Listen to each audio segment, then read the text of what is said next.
তা আমার বউ বলে, কোন পুলিশ? আমি বলে, পাগলি, তুই খালি পুলিশ ধরার চিন্তা করিস, আজরাইল ধরার চিন্তা তোর মাথাত নেই। কি কন কাউসারি ভাই আসা? আল্লাহ, আমরা সবাই মুসলমান হয়ে যদি মরতে চাই, 1 নম্বর আমলের নাম হলো নামাজ। জোরে বলেন, নাম কি? এই নামাজ হলো 5 ওয়াক্ত নামাজ, খালি জুম্মার নামাজ না। এক যুবক আমাকে বলে, হুজুর, আমি না হয় 5 ওয়াক্ত পড়ি না, তাই বলি কি জুম্মা পড়ি না? আমি বললাম, যারা 5 ওয়াক্ত বাদ দেয় খালি জুম্মা পড়ে, আল্লাহ তাদেরকে জান্নাত দিবে। যেই বলছি জান্নাত দিবে, ওই সেই খুশি। আমি বললাম, আল্লাহ রহমানুর রহিম হাসরের ময়দানে বলবে, যারা 5 ওয়াক্ত বাদ দেয় খালি জুম্মা পড়ছো, আমি আল্লাহ তাদের জান্নাত দিয়ে দিলাম। ওরা খুশি হয়ে দৌড় মারবে, যাই দেখবে জান্নাতের দরজা তালা। আল্লাহ, আপনি আমাকে জান্নাত দিলেন, কিন্তু জান্নাতের দরজার যে তালা দেওয়া, আল্লাহ বলে, খুঁজে দেখ, চাবি তোর কাছে আছে। ওরা খুঁজে দেখবে একটা চাবি আছে, চাবি তালার মধ্যে ঢুকবে, কিন্তু ঘুরবি না। ঢুকছে, ঘোরে না। আল্লাহ ঢুকলো ঠিক, ঘোরে না। আল্লাহ কায় তালার মধ্যে 5টা দাগ আছে, তোকে চাবির মধ্যে 5টা দাগ থাকা লাগবে। দেখতে আছে তোকে? না আল্লাহ, আমাকে চাবি না, তেল তেলা। আল্লাহ বলবে, তাহলে জান্নাত দেখে ফেরত আয়। যারা খালি জুম্মা মারতেছেন, তারা খালি জান্নাত দেখতে পারবেন, খুলবার পারবেন না। তাহলে জান্নাতের তালা খুলবার গেলে কয় ওয়াক্ত লাগবে? আরো জোরে বলেন। আমি প্রধানমন্ত্রীকে অনুরোধ করি, এত টাকা খরচ করে আপনি 564টা মডেল মসজিদ বানালেন, এই মডেল মসজিদের মধ্যে মুসল্লি ভরাবার গেলে আল্লাহ বলতেছেন, আল্লাযীনা ইউমিনুনা বিল গায়ব ওয়া ইউকিমুনাস সালাহ। কার উপর বিশ্বাস করা লাগবে? আসরের নামাজ এখনই পড়ছে, জমির ধান দেখবার গেছে, ধান দেখবার যায়, দেখে ওপর জমির পানি চলমল করতেছে, নিচে আর জমিতে 1 ফোঁটাও পানি নেই। ফিরে ওপরে এত পানি, আমার পানি নেই, কি করি? ওই চারিদিকে তাকাছে, চারিদিকে তাকা দেখে কেউ নাই। আস্তে করে বসে হাত দিয়ে জমির আল কাটছে, এটা ওই পানি দিয়ে হাত ধোছে, ধুইয়া আবার দাঁড়ায় চারিদিকে তাকায় দেয় কেউ নাই। বলতেছে, আলহামদুলিল্লাহ, কেউ দেখেনি রে, কেউ দেখেনি। আপনারা বলেন, ওর আসরের নামাজ আছে, কিন্তু কি নাই? জোরে বলেন, কি নাই? আমাদের বাংলাদেশে অনেকের নামাজ আছে, কিন্তু ঈমান নাই। ঈমান যদি আমাদের থাকতো, তাহলে বাংলার মুসলমান প্রাইমারির জন্যে, আজকে অনেক শিক্ষালয়ের জন্য সরকার হাজার হাজার কোটি টাকা বাজেট করতেছে, অথচ কোরআনের মডেল মাদ্রাসার জন্য ছায়া চিন্তা চলান লাগতেছে। জোরে কোন কথা ঠিক কি না? এই কোরআনের খবর আমরা জানি না।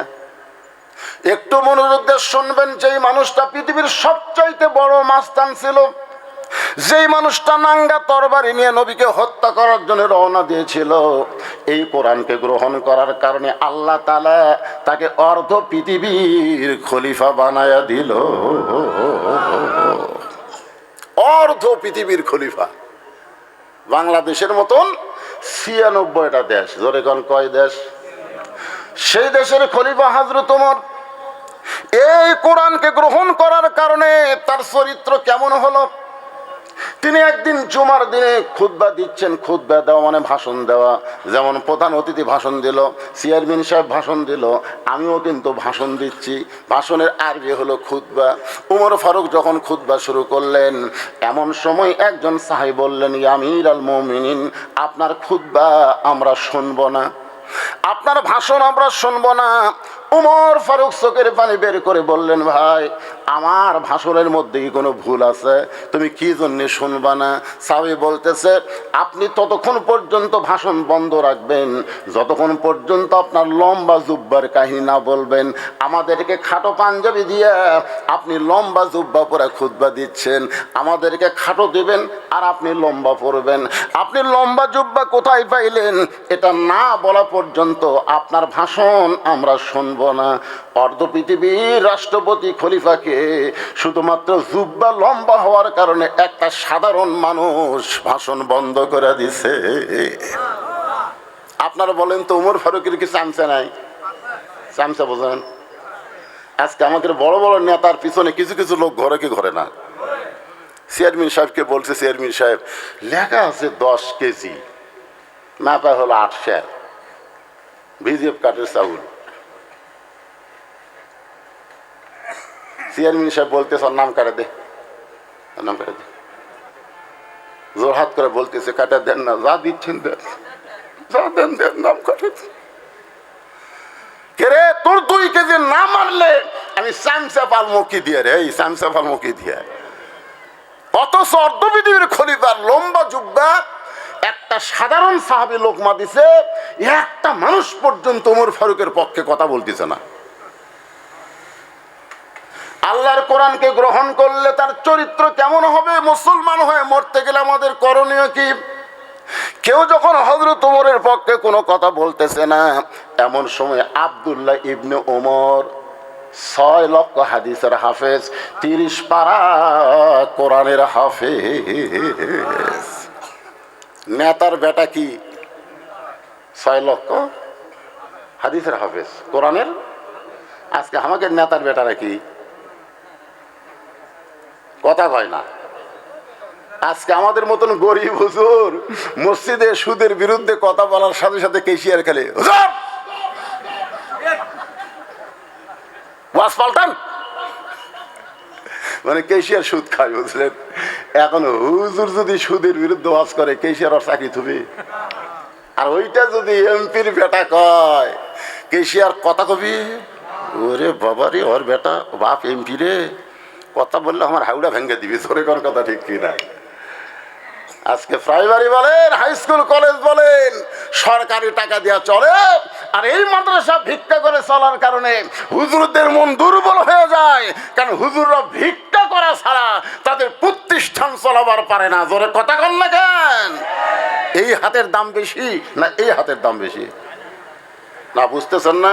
উপর থেকে যেটা দেয়, আজকে কিন্তু এনারা আমাকে দিল, ইনি দিলেন ভাই চেয়ারম্যান, খালি চেয়ারম্যান সাহেব এখনো দেয়নি, দিবি। আমরা কই দেন ভাই, উনি দিচ্ছেন। আল্লাহ বলতেছে যেটা তলে আছে ওর দাম কম, আর যেটা উপর থেকে দিল এর দাম বেশি। আজকে আমরা হুজুরা খালি দেন ভাই, চলতেছে না ভাই, মাদ্রাসার ঘর করে বাড়তেছে না ভাই, আর প্রাইমারি পুরাতন হচ্ছে 3 তালা করে দিছে। জোরে কথা কন না কেন? তাহলে হযরত ওমরের ছেলে আব্দুল্লাহ 6 লক্ষ হাদিসের হাফেজ, 30 পারা কোরআনের হাফেজ, বাবার পাশে দাঁড়ায় গেছে, চিৎকার দিয়ে বলতেছে, রে নবীর সাহাবীরা, তোমরা খাটো পাঞ্জাবি হলেও নতুন কাপড় পরে নামাজ পড়তে আইছো, কিন্তু আমার পরনে দেখো নতুন কোনো কাপড় নাই। ওসমান গনি বলে, আব্দুল্লাহ আজকে জুমার দিনে নতুন কাপড় না পরে তুমি পুরাতন কাপড় পরে কেন নামাজ পড়তে আইছো? আব্দুল্লাহ বলতেছে, আমি যদি নতুন কাপড় পরতাম তাহলে আমার বাবার জুব্বা লম্বা হতো না। আমি যদি নতুন কাপড় পরতাম তাহলে আমার বাবার জুব্বা লম্বা হতো না। তোমরা তো সবাই ঘুমাও, কিন্তু আমার বাবা ঘুমাই না। চেয়ারম্যান সাহেব আল্লাহ কবুল করুক, এখন যেভাবে চলতেছে, যখন উপজেলার চেয়ারম্যান হবে তখন কিন্তু এইভাবে আর চলতে পারবে না। রাত 12টার সময় একজন মোবাইল করবে, সব সময় মোবাইল খোলা রাখতে হবে। কে কখন বিপদে পড়বে, তার সে বিপদে সে মানবতার 1 নম্বর সেবক হয়ে কাছে যাওয়া লাগবে। জোরে বলেন কথা ঠিক কি না? আব্দুল্লাহ বলতেছে, রে নবীর সাহাবীরা, যারা আমার বাবার লম্বা জুব্বা দেখে ভাষণ বন্ধ করে দিছো, তোমরা সবাই ঘুমাও, কিন্তু আমার বাবা ঘুমায় না। একদিন আমি তাকায় দেখি আমার মা দরজার কাছে দাঁড়িয়ে আছে। আমি বললাম, মা ঘুম থেকে উঠে আপনাকে দরজার কাছে দেখতেছি, কারণ কি? মা কান্দারে বলে, তোর বাবা মানুষের দুঃখ কষ্ট দেখার জন্য রাস্তায় রাস্তায় ঘুরতেছে, আমি কেমনে ঘুমাই? তাবুর মধ্যে কি যেন পাক হচ্ছে, 2টা সন্তান কাঁদতেছে, মা মা বলে।